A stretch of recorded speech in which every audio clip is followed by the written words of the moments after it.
إن الحمد لله إن الحمد لله نحمده ونستعينه ونستغفره ونعوذ بالله من شرور أنفسنا ومن سيئات أعمالنا من يهده الله فلا مضل له ومن يضلل فلا هادي له وأشهد أن لا إله إلا الله وحده لا شريك له وأشهد أن محمدا عبده ورسوله يا أيها الذين آمنوا اتقوا الله حق تقاته ولا تموتن إلا وأنتم مسلمون يا أيها الناس اتقوا ربكم الذي خلقكم من نفس واحدة وخلق منها زوجها وبث منهما رجالا كثيرا ونساء واتقوا الله الذي تساءلون به والأرحام إن الله كان عليكم رقيبا يا أيها الذين آمنوا اتقوا الله وقولوا قولا سديدا يصلح لكم أعمالكم ويغفر لكم ذنوبكم ومن يطع الله ورسوله فقد فاز فوزا عظيما أما بعد فإن خير الحديث كتاب الله وخير الهدي هدي محمد صلى الله عليه وسلم وشر الأمور محدثاتها وكل محدثة بدعة وكل بدعة ضلالة وكل ضلالة في النار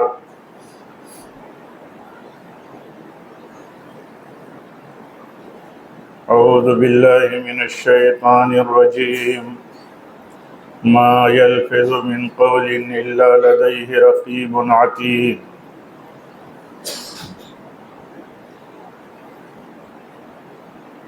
معزز حاضرین جمعہ، دینی بھائیوں، اسلامی ماں اور بہنوں،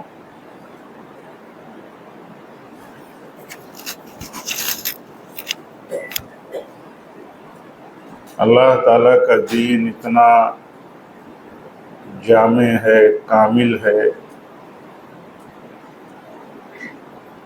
کہ کوئی پہلو ہماری ضرورت کا، ہماری زندگی کا ایسا نہیں ہے جس میں اس کی بھرپور رہنمائی موجود نہ ہو۔ حالات کیسے بھی ہوں، امن کے ہوں، خوف کے ہوں، صلح کے ہوں، جنگ کے ہوں، خوشحالی کے ہوں، بدحالی کے ہوں، گویا کہ کیسے بھی حالات ہوں، ہر طرح کے حالات میں اللہ کے دین میں رہنمائی موجود ہے۔ اور ایسا کیسے ہو سکتا ہے کہ ہمیں اللہ کے دین میں پوری رہنمائی نہ ملتی ہو، جبکہ اللہ تعالیٰ نے یہ بات بڑی صراحت، وضاحت کے ساتھ بیان کر دی ہے کہ تمہارے لیے تمہارے رسول کی زندگی میں بہترین نمونہ موجود ہے۔ لَقَدْ كَانَ لَكُمْ فِي رَسُولِ اللَّهِ أُسْوَةٌ حَسَنَةٌ، اور نمونہ موجود ہے، رہنمائی موجود ہے، تو زندگی کے کسی ایک پہلو، خاص پہلو، عبادت کے پہلو، اخلاقیات کے پہلو نہیں، زندگی کے جتنے پہلو ہو سکتے ہیں، جتنے پہلوؤں کا سامنا ہو سکتا ہے کسی بھی طبقے، کسی بھی قوم، کسی بھی زمانے اور کسی بھی علاقے میں بسنے والوں کو، ہر پہلوؤں کے لیے اللہ کے نبی صلی اللہ علیہ وسلم کی زندگی میں رہنمائی ملے گی۔ یہ اور بات ہے کہ ہم کمزور ہیں، ہم تطبیق نہ دے پائیں، ہم سمجھ نہ پائیں کہ موجودہ حالات میں ہمارے نبی صلی اللہ علیہ وسلم کی سیرت کیا ہے، لیکن اللہ کے نبی کی سیرت ہر وقت کے لیے، مسلمانوں کے لیے، بلکہ ساری انسانیت کے لیے اسوہ حسنہ ہے۔ آپ دیکھیے اللہ کے نبی صلی اللہ علیہ وسلم اپنے صحابہ کی ایک بڑی تعداد کے ساتھ حج میں ہیں، اور حج میں آپ نے اپنی 1,00,000 سے زیادہ تعداد بتائی جاتی ہے صحابہ کی. آپ نے ان سارے صحابہ کو، ان کو اور ان کے واسطے سے ان کے پیچھے لوگوں کو دین کا وہ میسج جو بنیادی ضرورت کا اور جو اہمیت کا سب سے زیادہ حامل ہو سکتا ہے وہ میسج آپ نے بھیجا. حجۃ الوداع سے، عرفہ کے خطبے سے، منا کے خطبے سے، وہاں کی توجیہات اور ہدایات سے آپ نے اپنے صحابہ کے واسطے سے بھیجا. آپ دیکھیے ان میں کتنی اہم باتیں ہیں، اس میں کتنی اہم باتیں ہیں. ایک بات تو یہ سب سے بڑی بنیادی بات آپ کی باتوں میں، ایک بنیادی بات تو یہ کہ آپ فرماتے ہیں کسی عرب کو کسی عجم پر، کسی عربی کو کسی عجمی پر، کسی گورے کو کسی کالے پر کوئی فضیلت نہیں ہے، کوئی برتری نہیں ہے. اگر کسی کو برتری ہے تو صرف تقوی کی بنیاد پر. کتنی جاہلیت میں ہم مبتلا ہیں. ہمارے حالات میں، موجودہ حالات میں بڑے فتنوں میں سے ایک فتنہ یہ ہے، اس کا ہم تصور کریں نہ کریں، ہم اس کو سیریسلی لیں نہ لیں، لیکن ایک بہت بڑا فتنہ ہے علاقائیت کا، برادری کا، ذات پات کا. یہ معمولی فتنہ نہیں ہے، بہت بڑا فتنہ ہے. کتنے علاقے کے لوگوں کو دیکھیے دوسرے علاقوں کے لوگوں کو حقیر سمجھتے ہیں، تمسخر اڑاتے ہیں، ٹھٹا اڑاتے ہیں، مذاق کرتے ہیں. ان کی عزتوں اور ان کی حیثیتوں کو، ان کی شخصیات اور دین اور تقوی سے بے پرواہ ہو کر کے اس کا قطعی لحاظ نہیں کرتے، ان کا ٹھٹا اڑاتے ہیں. ایسا لگتا ہے کہ ہم برتر ہیں، یہ کمتر ہیں. اس برتری کی بنیاد علاقائیت ہے، زبان ہے، برادری ہے، اور بھی جو نسبتیں ہو سکتی ہیں. تو آپ دیکھیے ہم تو بہت سارے مسائل پر غور کرتے رہتے ہیں. ہمارے سامنے سب سے بڑا ہمارے نوجوانوں کا سوال یہ رہے گا کہ آج کے دور کا سب سے بڑا مسئلہ کیا ہے. سب سے بڑا فتنہ جو توڑ کر کے سماج کو، خاندان کو، برادری کو، کمیونٹی کو، قوم کو رکھ دینے والی ہے، اس میں ایک بہت بڑا فتنہ یہ ہے کہ ان کے بیچ میں تفوق کا تصور ہے، برتری کا تصور ہے، اور دوسروں کے حقیر ہونے کا تصور ہے. یہ بدترین چیز ہے اسلام میں، بلکہ یہ سڑی ہوئی گندی چیز ہے اسلام میں. کبھی ہم سوچتے ہیں اس کو؟ آپ بتائیے کیا ہم عام طور پر کبھی ہم سوچتے ہیں کہ یہ گھٹیا چیز ہے؟ گھٹیا اگر کہا جائے تو یہ کہ گھٹیا چیز ہے. ایک مسلمان کے ہاں دوسرے مسلمان کے تئیں اگر یہ تصور ہو کہ یہ برادری میں چھوٹا ہے، برادری میں چھوٹے بڑے کا تصور یہ سماجی ہے، یہ پستی کی چیز ہے. ہاں جو پہچان کی چیز تھی ہماری، اسے برتری اور کمتری کی بنیاد اس پر مطلب طے کر دی گئی، مٹ دی گئی. ایسا کچھ نہیں ہے. اللہ کے نبی صلی اللہ علیہ وسلم کی بات اور آپ کی ہدایات اگر بحیثیت مسلمان ہمارے ذہنوں میں رہیں تو یہ گھٹیا اور کمتر چیز، ذلیل چیز ہمارے بیچ میں نہیں آ سکتی، جو آنے کے بعد ہماری عزت و آبرو کے لیے خطرہ بن جائے. کتنی بڑی بات ہوتی ہے اگر ایک طبقہ، ایک برادری کا دوسرے برادری کو کمتر سمجھتا ہو، ایک علاقے کا دوسرے علاقے، ایک صوبے کا دوسرے صوبے کے لوگوں کو کمتر سمجھتا ہو، وہ بھی مسلمان ہو، وہ بھی دیندار ہو. تو یہ وہی جاہلیت اور جہالت ہے کہ جیسے زندگی دین میں گزر جاتی ہے، عبادتوں میں گزر جاتی ہے، آدمی کچھ نہیں سمجھتا. مثال کے طور پر اللہ کے نبی صلی اللہ علیہ وسلم فرماتے ہیں ایک آدمی 60 سالوں تک نماز پڑھتا ہے اور اس کی ایک نماز قبول نہیں ہوتی اللہ کے ہاں. ایک نماز، 60 سالوں تک نماز پڑھ رہا ہے، وہ اللہ کی عبادت اور سب سے بڑا عبادتوں کے مظہر کے لیے اس کی کوئی پرواہ نہیں ہے. وہ پڑھ رہا ہے نماز، بس وہ سیریس نہیں ہے کہ نماز اللہ کی سب سے بڑی عبادت ہے، سب سے بڑا عبادتوں کا مظہر ہے، اللہ کی قربت کا ذریعہ ہے، اور یہ وہ چیز ہے کہ جس کے اوپر مدار ہے دین کا اور اسلام کا. نہیں ہے پرواہ. نہیں ہے پرواہ۔ اللہ کے نبی فرماتے ہیں ایک آدمی 60 سالوں تک نماز پڑھتا ہے، اس کی ایک نماز قبول نہیں ہوتی، رکوع کرتا ہے تو سجدہ نہیں کرتا برابر، سجدہ کرتا ہے تو رکوع نہیں کرتا برابر، اتنا لاپرواہ ہے۔ ایک صحابی رسول ہے، مشہور صحابی رسول حضرت حذیفہ ابن یمان رضی اللہ تعالیٰ عنہ، ایک شخص کو دیکھتے ہیں وہ نماز پڑھ رہا ہے، دیکھ رہے ہیں عجیب نماز پڑھ رہا ہے۔ جب نماز پڑھ کر کے وہ فارغ ہوا تو اس سے پوچھتے ہیں کہ یہ اس طرح کی نماز کب سے تم پڑھتے ہو؟ یہ نماز کا طریقہ تمہارا کب سے ہے؟ تو کہا 40 سالوں سے۔ تو کہا 40 سالوں سے اسی طرح نماز پڑھتے ہو؟ اگر ایسی ہی نماز پڑھتے ہوئے تم مر گئے تو نبی صلی اللہ علیہ وسلم کے طریقے کی نماز جو تھی، آپ کا جو طریقہ نماز تھا، اس کے خلاف نماز پڑھتے ہوئے تم مر گئے۔ تو آدمی مسلمان ہے، نہیں پرواہ کرتا، اسے نہیں پرواہ ہے، وہ اپنی سوچ، اپنا کنسیپٹ، اپنے نیٹ ورک کی ذہنیت اسی کو لے کر کے چل رہا ہے، اسے کوئی پرواہ نہیں ہے، کوئی پرواہ نہیں ہے۔ جب کہیں کوئی بات وصولی اور بنیادی سمجھائی جاتی ہے تو آدمی کوئی پرواہ نہیں کرتا۔ مثال کے طور پر کتنا بڑا طبقہ ہے ہمارے نوجوانوں کا، ہمارے ملک کا، ہماری کمیونٹی میں ایسا کچھ نہیں ہے کہ ہمارے یہاں کمیونٹی لیول پر پھیلی ہوئی بات ہے۔ اپنے ملک کے علماء کرام پر انہیں تسلی نہیں ہے جب تک وہ یہ نہ بتائیں کہ فلاں ملک کا، ہمارے پڑوسی ملک کا یہ بہت بڑا اسکالر ہے، بہت بڑا ایکسپرٹ ہے، بہت بڑا عالم ہے، کیا بولتا ہے، کیا توجیہات اس کی ہے، اسے تسلی نہیں ہوتی۔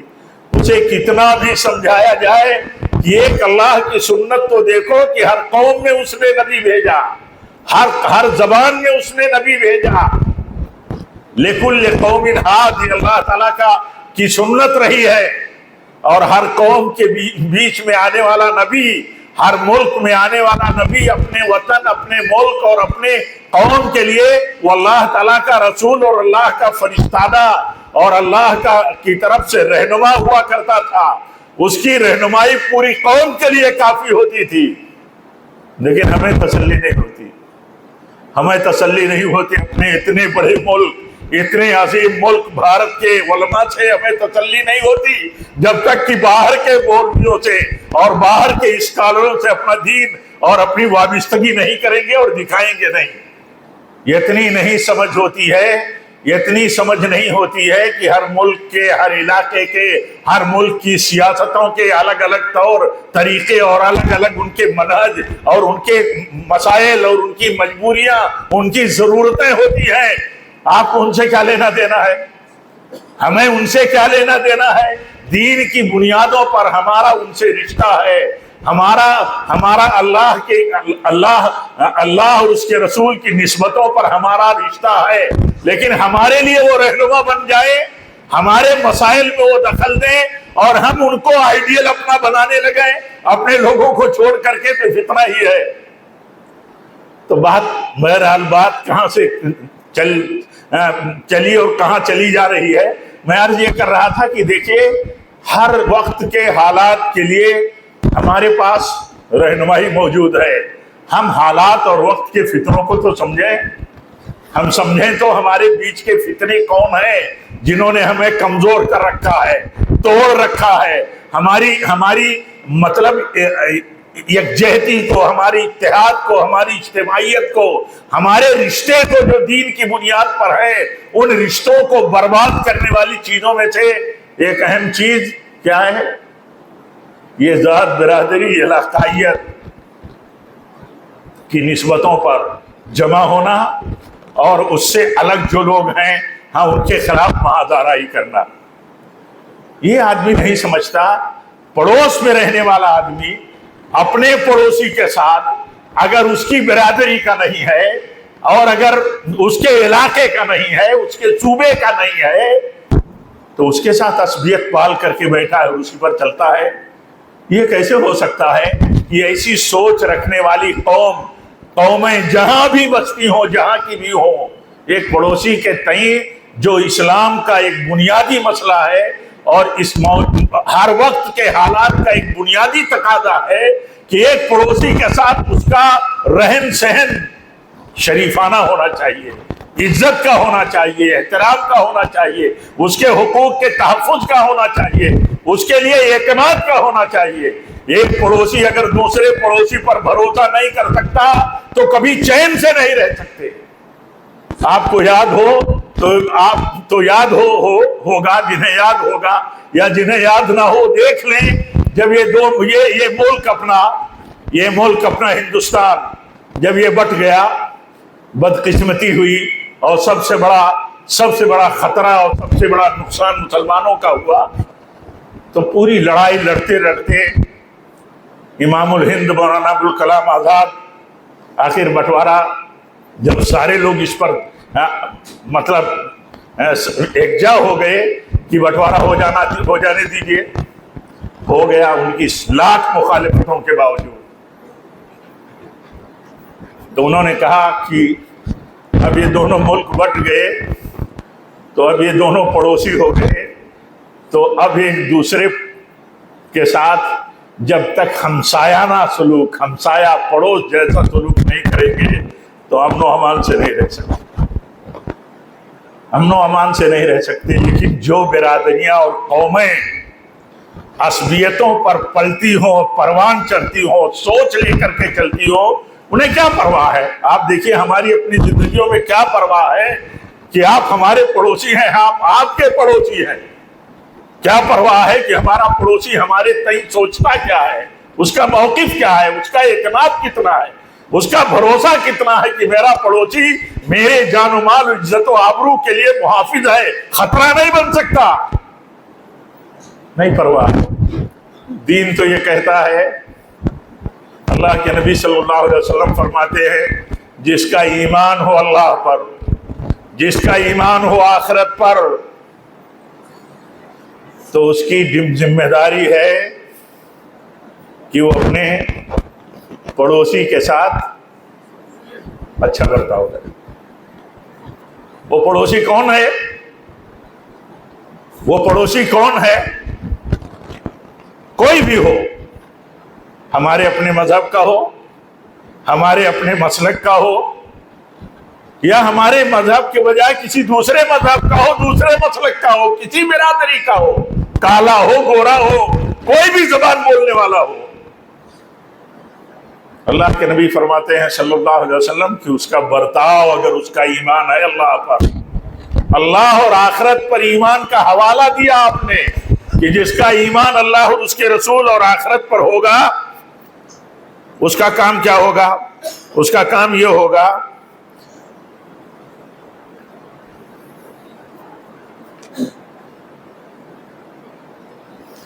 کہ وہ اپنے پڑوسی کے ساتھ شریفانہ برتاؤ کرے گا۔ شریفانہ برتاؤ، شرافت کا ثبوت دے گا۔ آپ بتائیے، ہم لوگ دیکھیں اپنے سماج میں اتنے لمبے تجربے کی عمریں ہیں ہماری، آپ کی جن کی نہ ہو وہ تو چھوٹے عمر کے ہیں، لیکن جن کی عمریں ہیں وہ دیکھیں کہ ہمارا پڑوسی ہمارے تئیں کتنا مطمئن ہے۔ کچھ نہیں پتا ہے، کچھ نہیں پتا ہے کسی کو اپنے پڑوس کے تئیں اس بات کا اعتبار اور پتہ نہیں، دل میں ایمان اطمینان نہیں کہ یہ ہمارے ساتھ کیا کر سکتا ہے۔ یہ دو ملکوں کی بات تو دور کی بات ہے، دو ملکوں کا تصور تو بات کی بات ہے، ہاں جن کی بنیادیں آج تک دشمنیوں پر چل رہی ہیں، اور پاکستان کا رویہ تو انتہائی خطرناک ہے۔ ملک کی سیاست تو چھوڑ دیجئے، ہاں ملک کے مطلب دینی رہنماؤں کا طور طریقہ بھی انتہائی پست ہے، سوچا نہیں جا سکتا جو میڈیا اور سوشل میڈیا کے واسطوں سے سنا اور دیکھا جاتا ہے۔ تو جب اتنی پستی میں قوم ہو تو اس کا کیا اثر ہوگا؟ اور ظاہر سی بات ہے کہ اس کی کوئی بنیاد ہے، اس کی کوئی بنیاد ہے، اور وہ بنیاد اگر بے دینی پر ہو، لا دینیت پر ہو۔ دین کی بنیاد تو یہ ہے کہ اللہ اور آخرت پر ایمان رکھنے والے کا طریقہ یہ ہوتا ہے۔ آپ صلی اللہ علیہ وسلم کو پتا چلا کہ ایک انصاری اور ایک مہاجر نے جھگڑا کر لیا اور مار پیٹ کر لی، تو انصاری کہتا ہے اے انصاریوں آ جاؤ، مہاجر کہتا ہے اے مہاجرین آ جاؤ، یعنی میری مدد کے لیے آ جاؤ اے انصاریوں، مہاجر کہتا ہے میری مدد کے لیے آ جاؤ اے مہاجروں، جمع ہو گیا ایک جمع غفیر۔ اللہ کے نبی صلی اللہ علیہ وسلم کو پتا چلا تو آپ آ گئے صلی اللہ علیہ وسلم، آپ کی تشریف آوری ہو گئی۔ آپ نے کہا ایک انصاری انصار کو بلایا انصاری کی نسبت پر، ایک مہاجر مہاجرین کو آواز دیا آؤ میری مدد کو مہاجر ہونے کی نسبت پر، تو آپ نے فرمایا یہ گندی اور گھٹیا چیز ہے، تمہارا تو کام یہ تھا، تمہاری تو ذمہ داری یہ تھی، رول یہ ہونا چاہیے تھا کہ تم دیکھتے کہ کس کی طرف سے زیادتی ہوئی تو اس کو تنبیہ کرتے، اور جس کے ساتھ زیادتی ہو گئی ہاں اس کی غمگساری کرتے، اس کے ساتھ ہمدردی کرتے، معاملے کو ان بنیادوں پر نپٹاتے۔ آپ دیکھیے اپنے سماج میں، آج اپنے سماج میں دیکھیے جو اعلیٰ، جو چنندہ، جو رہنما طبقہ مانا جاتا ہے ان کا کوئی اعتبار نہیں رہ گیا، عام طور پر ان کا کوئی اعتبار نہیں رہ گیا، ہاں کہ وہ رجحانات پر چلتے ہیں، موقف پر چلتے ہیں، موقف بنائے رہتے ہیں، ہمارے اپنے گروپ کے ہیں تو اس گروپ کے ساتھ رہیں گے وہ کیسا بھی ہو، کوئی پرواہ نہیں ہے، دین کی کوئی پرواہ نہیں ہے۔ اور جب دین کی کوئی پرواہ نہیں ہوتی تو حالات کیسے بنتے ہیں؟ ایسے ہی خطرناک حالات بنتے ہیں، فتنوں ہی میں آدمی رہتا ہے۔ اللہ کے نبی صلی اللہ علیہ وسلم فرماتے ہیں کسی کو کسی پر کوئی برتری نہیں ہے، اگر برتری کا تصور ایک عربی کو اجمی پر عربی ہونے کے ناطے ہو، اور اسی طرح ایک گورے کو کالے پر گورے ہونے کے ناطے ہو، تو آپ فرماتے ہیں صلی اللہ علیہ وسلم کی یہ جاہلیت ہے، اسلام اسی طرح کی جاہلیتوں کو مٹانے کے لیے آیا ہے۔ صحیح تصور ہے ہمارا۔ آپ فرماتے ہیں صلی اللہ علیہ وسلم کہ یہ مہینہ حرمت کا ہے، یہ جگہ حرمت والی ہے، اور یہ شہر حرمت والا ہے۔ آپ فرماتے ہیں کہ تمہاری عزتیں حرمت والی ہیں۔ کہیں آپ نے فرمایا حرم کعبہ کو دیکھ کر کے کہ اے کعبہ تیری حرمت سے زیادہ ایک مومن کی عزت اور اس کی حرمت ہے، کون پرواہ کرتا ہے؟ آپ بتائیے ہم اپنی زندگیوں میں کتنی پرواہ کرتے ہیں کہ ہماری زبان سے کسی کی عزت و آبرو پر چوٹ کتنی پہنچتی ہے۔ ایک روایت میں آتا ہے ایک صحابی رسول کہتے ہیں یا رسول اللہ صلی اللہ علیہ وسلم سب سے افضل مسلمان کون ہے؟ مسلمانوں میں سب سے افضل کون ہے؟ تو آپ فرماتے ہیں سب سے افضل مسلمان وہ ہے جس کی زبان سے، جس کے ہاتھ سے دوسرے لوگ محفوظ رہے۔ سب سے افضل، ہر آدمی اپنے افضل ہونے کا دعوے دار ہے، دیندار ہونے کا دعوے دار ہے، ہاں نبی صلی اللہ علیہ وسلم کی سنتوں کی پیروی کا دعوے دار ہے۔ وہ تو دیکھے جو دعوے داری کرتا ہے کہ وہ اپنی زبان اور عمل اور اپنے کرتوتوں سے کتنے مسلمانوں کی عزت و آبرو کے لیے محافظ بنا ہوا ہے یا خطرہ بنا ہوا، نہیں پرواہ ہے، نہیں پرواہ ہے۔ اسی لیے فتنوں میں ہم مبتلا ہیں۔ فتنوں کی بنیادیں کیا ہیں یہاں تک ہم سوچنے کو تیار نہیں کہ فتنوں کی بنیادوں میں یہ عصبیتیں ہیں، یہ زبان درازیاں ہیں۔ دیکھا آپ نے چند دنوں تک پاکستان اور ہندوستان میں جنگی حالات بنے ہوئے تھے، یا جنگ میں مبتلا تھے، یا جنگ کی طرف تیزی کے ساتھ خطرناک جنگ کی طرف جا رہے تھے۔ زبانیں کیسی چل رہی تھیں؟ آج لوگ تجزیہ کر رہے ہیں کہ کتنی جھوٹی باتیں اور ان جھوٹی بنیادوں پر دونوں ملک کے قوموں اور بلا تفریق مذاہب کے لوگوں کو کتنے فتنے میں مبتلا کر رکھا تھا۔ اللہ کے نبی صلی اللہ علیہ وسلم سے پوچھا جاتا ہے یا رسول اللہ صلی اللہ علیہ وسلم فتنوں سے نجات کیسے ملے گی، نجات کی راہ کیا ہے؟ تو آپ فرماتے ہیں اپنی زبان بند رکھو، اپنی زبان بند رکھو، اپنی زبان کو کنٹرول میں رکھو۔ کون زبان میں کنٹرول رکھا؟ جب بھی کوئی مسئلے آتے ہیں ہر آدمی جس کا موضوع نہیں، جس کی سمجھ نہیں، جس کی ریچ نہیں، جو سمجھتا نہیں، ملک کی سیاست اور دنیا کی سیاست کا حال یہ ہے کہ جو جتنا جس کو گالی دیتا ہوگا اتنا اس کا قریبی ہوگا۔ دیکھیے رافضیوں کو دنیا میں یہ سب سے زیادہ امریکہ اور اسرائیل کو گالی دیتے ہیں، اور یہی سب سے زیادہ قریب ہے۔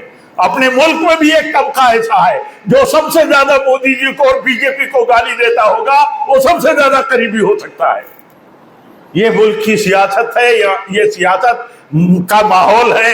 ایسی سیاستوں میں ہم آپ جیسے عام لوگوں کے لیے بولنا بہت بڑا مسئلہ ہے، خاص طور پر اس بنیاد پر کہ ہم اللہ اور اس کے رسول پر ایمان رکھتے ہیں۔ ہمیں فتنوں سے بچ کر کے زندگی گزارنا ہے۔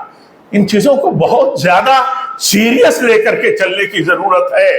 اور موجودہ حالات میں دیکھیے، موجودہ حالات میں سب سے بڑا رحم اور سب سے بڑی مطلب فتنوں سے نجات کی بنیادیں یہی ہے ہمارے لیے یہی ہے۔ ہم جہاں نہ سمجھیں، عام طور پر ہم نہیں سمجھتے، ہم نہ بولیں۔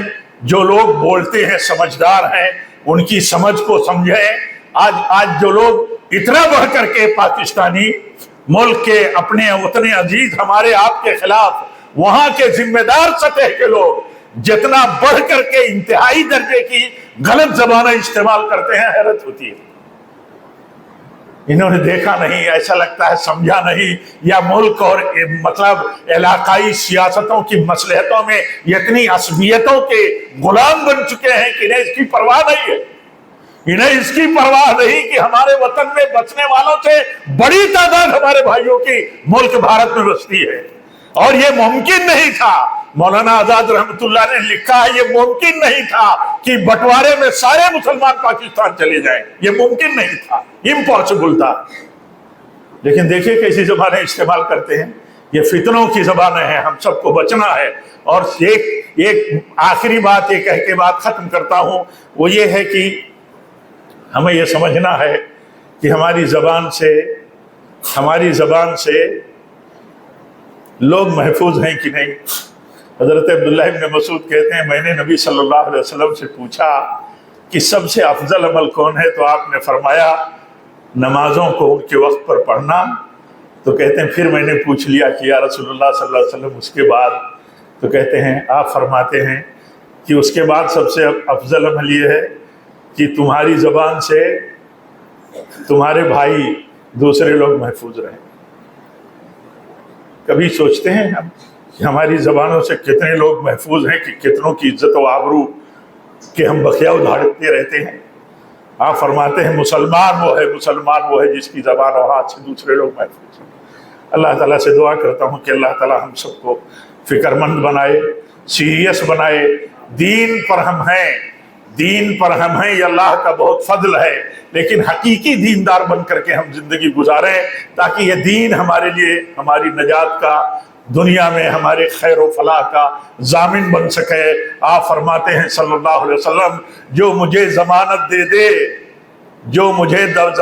دے دے اپنے زبان کی اور اپنے شرمگاہ کی کہ اس کو حلال اور صحیح استعمال کرے گا، میں اس کے لیے ضمانت دیتا ہوں جنت کی۔ اللہ تعالی ہم سب کو فکر کرنے کی توفیق عطا فرمائے۔ وآخر دعوانا الحمدللہ۔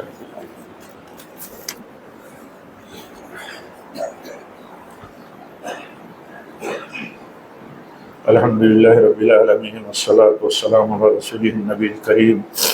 ان اللہ ملائکتہ یصلون علی النبی یا ایھا الذین آمنوا صلوا علیہ وسلموا تسلیما۔ اللہم صلی علی محمد وعلی آل محمد کما صلیت علی ابراہیم وعلی آل ابراہیم انک حمید مجید۔ اللہم بارک علی محمد وعلی آل محمد کما بارکت علی ابراہیم وعلی آل ابراہیم انک حمید مجید۔ عباد اللہ رحمکم اللہ، اقول قولی ھذا واستغفر اللہ لی ولکم ولسائر المسلمین، وآخر دعوانا الحمدللہ رب العالمین۔